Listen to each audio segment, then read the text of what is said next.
इस क्वेश्चन को डायग्राम से अगर आप देखें तो इसकी अपील हाईली डिफ़िकल्ट कंडीशन पे जा रही है, बट ऐसा रहेगा नहीं। यहाँ पे बस एक ही चैप्टर के दो कॉन्सेप्ट यूज़ हो जाएंगे और क्वेश्चन आसान हो जाएगा।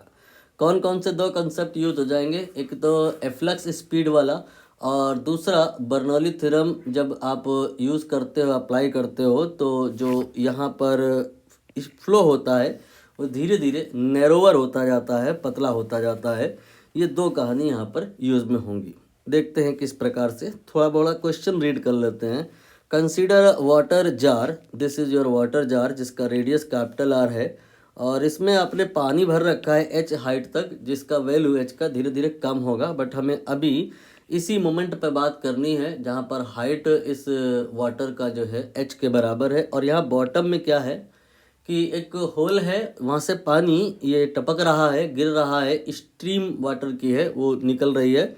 लेकिन ये स्ट्रीम ऐसी नहीं होगी जैसी नॉर्मली हम लोग एक्सपेक्ट करते हैं कि इस प्रकार की होगी, कि यहाँ पर हर जगह आप जो सोचो कि ये जो आएगा एरिया, ये जो थिकनेस होगा वो बराबर होगा। Not like that. ये नीचे जाते वक्त धीरे धीरे पतला होता जाएगा। उसका कारण मैं आपको अभी बताऊंगा। बट क्या आप उसके पहले हमें ये बता सकते हो कि यहाँ जो होल से पानी बाहर निकलेगा किस स्पीड से निकलेगा? इसके लिए हम एफ्लक्स स्पीड वाले कॉन्सेप्ट अप्लाई करेंगे। I am not going in derivation part, direct use कर रहा हूँ। ये होता है v बराबर √2gh, और h यहाँ पर वो हाइट होती है जहाँ पर वाटर का लेवल होता है विद रिस्पेक्ट टू होल। तो होल बॉटम पे है, वाटर यहाँ पर है, ये हाइट h के बराबर है। सो यहाँ पर 2g देन कैपिटल H होगा। और इसको डेरिवेशन अगर ना करना चाहे तो सीधा याद रखने का ट्रिक होता है कि आप इस पॉइंट पे निकलने वाले वाटर का जो अगर स्पीड चाहते हो तो इसके बाजू में एक बॉल को ड्रॉप करा दो। वो जब नीचे आएगी ग्रेविटी के इन्फ्लुएंस में, तो जिस स्पीड पर यहाँ पर आएगी वाटर, यहाँ उसी स्पीड से निकल के आएगा। राइट। तो एफ्लक्स स्पीड का कंसेप्ट यहाँ पे कवर हुआ। नाउ वी विल टॉक कि ये धीरे धीरे नैरो क्यों होता जाएगा।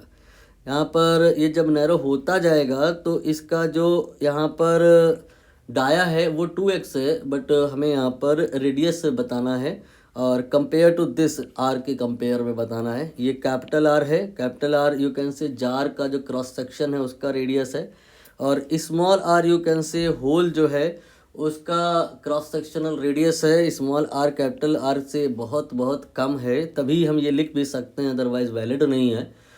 और इसके बाद में जब ये नीचे आ रहा है तो हमें यहाँ ये जानना है कि ये नैरोवर क्यों होता जाएगा, पतला क्यों होता जाएगा। इसके पीछे इक्वेशन ऑफ कंटिन्यूटी से लॉजिक क्लियर होगा। जो क्यू होता है वो रेट फ्लो होता है, और ये a इंटू वी के बराबर होता है, और ये कांस्टेंट होता है। यहाँ पे जो v आएगा या a आएगा, you can say some constant and then divide by v हो जाएगा। ड्यू टू ग्रेविटी जैसे जैसे ये वाटर नीचे आएगा यू कैन रियलाइज़ कि इसका स्पीड तो बढ़ता जाएगा, और जो v अगर इंक्रीज़ होता जाएगा तो इसका फ़र्क ये होगा कि एरिया कम होता जाएगा, और एरिया ऑफ क्रॉस सेक्शन अगर कम हो गया है तो जो स्ट्रीम होगी आपके रिलेटिवली नैरोवर एंड नैरोवर होती जाएगी। अब यहाँ पर हमें बताना है कि h हाइट, ये जो स्ट्रीम अगर फॉल हो जाए तो फिर वहाँ पे इसका रेडियस कितना हो जाएगा। तो कुल मिला करके हमें अब इक्वेशन ऑफ कंटिन्यूटी लगानी तो है, बट उसके पहले यहाँ पे देखना होगा कि स्पीड कितनी हो जाएगी। इसके लिए आप बिल्कुल बेसिक एनर्जी कंजर्वेशन ले सकते हैं, और बर्नौली थ्योरम ये सब ना लगाएं तो आपको समझ में आएगा। मैं कई बार इस पर डिस्कशन भी कर चुका हूँ कि बर्नौली थ्योरम वगैरह लगा करके स्टेप्स बढ़ाने नहीं है, टाइम किल नहीं करना है। क्विक रिजल्ट यहाँ पर आपको कैसे मिलेगा कि आप इस स्पीड से यहाँ पर एक बॉल को गिरा दो और पता लगाओ कि यहाँ पर जो ये आएगी किस स्पीड पर पहुँचेगी। ये कहानी वेरी सिंपल हो जाएगी, मोशन अंडर ग्रेविटी से रिलेट हो जाएगी। v² बराबर u² प्लस 2as वाला फॉर्मूला लग जाएगा। यहाँ पे v² इनिशियल स्पीड ये वाली ले ली जाएगी, स्क्वायर करेंगे तो ये 2gh हो जाएगी, और फर्दर ये जो डिस्प्लेसमेंट कवर करेगा स्मॉल h के बराबर करेगा, तो ये आपका speed at bottom you can say at lowest point will be 2g then in bracket h plus h आ जाएगा। एक बात मैं और क्लियर कर दूं कि ये यहाँ पर वैलिड क्यों हो गया। बर्नौली थ्योरम से अगर करते तो भी यही आता, ये सब एक जैसा ही क्यों हो गया। रीज़न बीइंग कि आप यहाँ पर देखो, यहाँ पर एयर है, यहाँ पर हर जगह एयर है। तो इसका मतलब जो ये स्ट्रीम है इसके अंदर के जितने भी पॉइंट हैं हर जगह पर जो प्रेशर है वो एटमॉस्फेरिक प्रेशर के बराबर है। कितना है ये मायने नहीं रखता, एटलीस्ट हर जगह एक जैसा ही है। Pressure not going to change, pressure is a kind of energy, so we can say यहाँ पर प्रेशर एनर्जी चेंज नहीं हो रही है। और तीन प्रकार की एनर्जी होती हैं, एक काइनेटिक, एक पोटेंशियल और एक प्रेशर। तो जो अगर प्रेशर एनर्जी नहीं चेंज हो रही है तो केवल काइनेटिक और पोटेंशियल के बीच में ही एक्सचेंज हुआ है। तो नीचे आते वक्त जो भी पोटेंशियल एनर्जी में यहाँ पे डिक्रीमेंट होगा that will appear in the form of kinetic energy.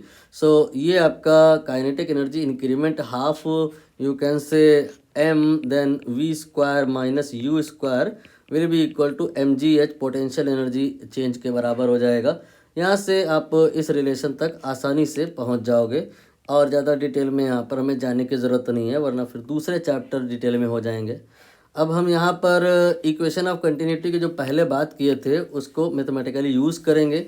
a1 v1 यहाँ निकालेंगे और a2 v2 यहाँ निकालेंगे और दोनों को इक्वेट कर देंगे।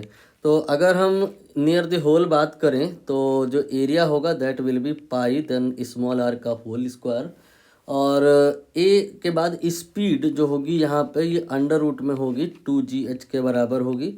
एंड इसके बाद में हम यही same a1 v1 a2 v2 करेंगे नियर दी लोवेस्ट पॉइंट। तो यहाँ पे जो एरिया होगा वो हो जाएगा पाई देन एक्स स्क्वायर, और स्पीड आपने ये निकाली है इसे आप रख दीजिए।